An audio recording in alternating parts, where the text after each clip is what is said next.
नमस्कार दोस्तों, मैं प्रमोद शर्मा समाचार बीच बाज़ार से। दोस्तों, ये किसी का प्रचार नहीं, इसको बिल्कुल भी प्रचार ना माने कि हम किसी पार्टी से बंधित हैं या हम उसके किसी दबाव में हैं। हमारा मन किया कि हम जानें कि एक लोकसभा प्रत्याशी की एक दिनचर्या के बारे में हमने ये एक कवरेज की है, जिसको हमने आपके सामने प्रदर्शित करने का फ़ैसला किया है। और ये मानना कि ना हम किसी के दबाव में हैं और ना हम किसी के प्रभाव में, और हम ये समाचार बना रहे हैं सिर्फ़ अपने स्वभाव में। तो दोस्तों, आइए आज आपको दिखाते हैं कि एक प्रत्याशी जो होता है वो किस प्रकार एक इस चुनाव की मेहनत को और लोगों के बीच किस प्रकार का ये चलता है चुनाव प्रचार, तो इसको दिखाने का एक प्रयास है। ये आप सभी जानते हैं कि लोकतंत्र के महापर्व लोकसभा चुनाव का बिल्कुल बच चुका है। सभी राजनीतिक पार्टियों ने अपने अपने प्रत्याशियों को जिताने के लिए एड़ी चोटी का जोड़ लगा रहे हैं। धीरे धीरे अब स्टार प्रचारकों का भी दौड़ शुरू होगा, लेकिन उससे पहले हम आज आपको जनता की राय सुनाना चाहते हैं कि वो किस प्रकार का नेता चुनना चाहती है और क्यों चुनना चाहती है। जनता अपने क्षेत्र में किस तरह के विकास कार्य चाहती है और बीते वर्षों में जनता ने क्या क्या कमियां महसूस की। तो आइए आज आपको समाचार बीच बाज़ार लेकर चलता है। दोस्तों, इस चुनाव प्रचार में हम आपको दोस्तों नए नए रंगों से अवगत कराएंगे कि किस प्रकार एक प्रत्याशी जनता के बीच अपने प्रचार को करता है। और यदि कोई चुनाव लड़ने की सोच रखता है तो पहले वह यह समझ ले कि चुनाव लड़ना खेल नहीं है बच्चों का, और तेल निकल जाता है इसको लड़ने में अच्छों का। दोस्तों, आप देख रहे हैं इन दृश्यों में प्रत्याशी किस प्रकार बच्चों के साथ ज़मीन पर बैठकर उनको माला पहना रहे हैं और साइकिल चलाई है और बुज़ुर्गों के पैर छुए हैं दोस्तों, और जो हम उम्र हैं उनको गले लगाकर सबका अभिवादन करते हुए सबको खुश करने की एक कोशिश है। और बच्चों को भी इस चुनावी माहौल में दोस्तों हमने एक अलग ही रूप देखा बच्चों का, कि माहौल अलग ही रंग है इसका। हालांकि बच्चों को इस चुनाव का से कोई किसी प्रकार का कोई मतलब नहीं रहता है, फिर भी बैनर, पर्चे और पटका लेने की एक होड़ सी रहती है। आप देख रहे हैं तस्वीरों में कि शोर सुनकर वहां आ गए ये बच्चे और पर्चों लेकर ये जयकारी लगाने लगे। इसके दोस्तों फिर पहुंचे हम एक गांव में, वहां एक मंदिर था और वहां रामायण का पाठ चल रहा था दोस्तों। फिर वहां पे पहुंचे तो वहां पे एक भोलेनाथ का मंदिर था, वहां नेताजी ने एक माला की।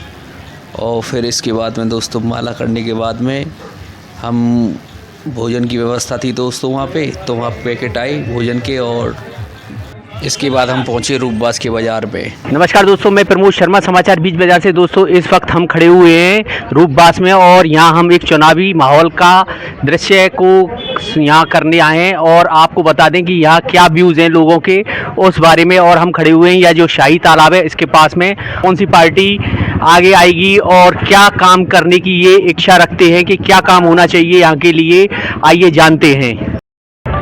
मैं राकेश गर्ग। यदि चुनावों के संबंध में यदि आप पूछना चाहें तो चुनाव के लिए तो ऐसी स्थिति बन गई है आज देश के अंदर कि सिवा बीजेपी के और किसी का कहीं कोई रंग नहीं दिखता। उसका कारण है देशभक्ति, धर्म भक्ति और समाज के लिए किए गए कार्यों की प्राथमिकता। इन्हीं सब के ऊपर वोटिंग होने वाली है और वोटिंग होगी भी, और हम विश्वास भी है हमको पूरी जनता सिवा भाजपा के किसी और को वोट नहीं देगी। मैं ये नहीं कहूँगा कि मोदी, बाद में कोई भी प्रधानमंत्री बने बहुमत भाजपा का आएगा, ऐसा मेरा मानना है। ये जो चुनाव चल रहे हैं, इस चुनावों में आपको ये जो चुनाव लोकसभा के हैं इनसे क्या उम्मीद है और कौन से प्रत्याशी को आप ज़्यादा मतों से जिताना चाहेंगे, ये बताइए। भाई साहब, चुनाव चल रहे हैं, लोकसभा का चुनाव आने वाला है और हमें जो जनता को उम्मीदें रहती है वो विकास के प्रति उम्मीदें रहती हैं। पिछली बार रंजीता कोहली जो यहाँ से सांसद थी, उन्होंने रूपबास का कोई भी विकास नहीं करवाया और ना रूपबास को कभी देखा। एक दृष्टि से ये देखना चाहिए कि भाई रूपबास ही हमारे लोकसभा क्षेत्र से जुड़ा हुआ है तो उसको भी देखना चाहिए। उन्होंने कभी झांक के नहीं देखा, कभी भी कोई विकास का मुद्दा यहाँ के लोगों ने काफ़ी उनको लिख के दिए, लेकिन उन्होंने कोई कार्य नहीं करवाया। कोई बात नहीं, अब आगे की बात बताएं आप, आगे की क्या प्रक्रिया है, आगे किसका विकास क्या चाहते हैं आप? आगे हम ये चाहते हैं कि जो अच्छा कैंडिडेट है, लोकप्रिय कैंडिडेट है, जो हमारी सुने, जनता की सुने, विकास करवाए, ऐसा हमें सक्षम कैंडिडेट चाहिए। और वैसे हमारा जो रुझान था और जो जुड़ाव था वो माननीय डॉक्टर ऋतु बनावत जी के प्रति था। उनको टिकट नहीं मिला, इसलिए और जो जनता का विकास नहीं होने दे रहे हैं, क्षेत्र का विकास नहीं होने दे रहे हैं, ऐसे लोगों के खिलाफ में जनता वोट करेगी और इस बार जनता कांग्रेस को, संजय जाटव को वोट करेगी।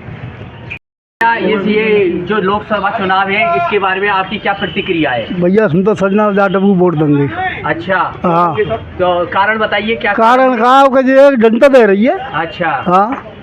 और यहाँ विकास के बारे में क्या कहना है आपको? विकास जो भैया है दुनिया क्या तो रही है, होगा या कब होगा। अच्छा, क्या नाम है आपका? उमेश चंद सिंगल। ठीक सर। इससे तो आपके हिसाब से कौन कौन से मुद्दे ज़्यादा अहम हैं? हाँ। इस पर कैंडिडेट को वोट मिलेगा नहीं मिलेगा? समस्या कौन सी समस्या?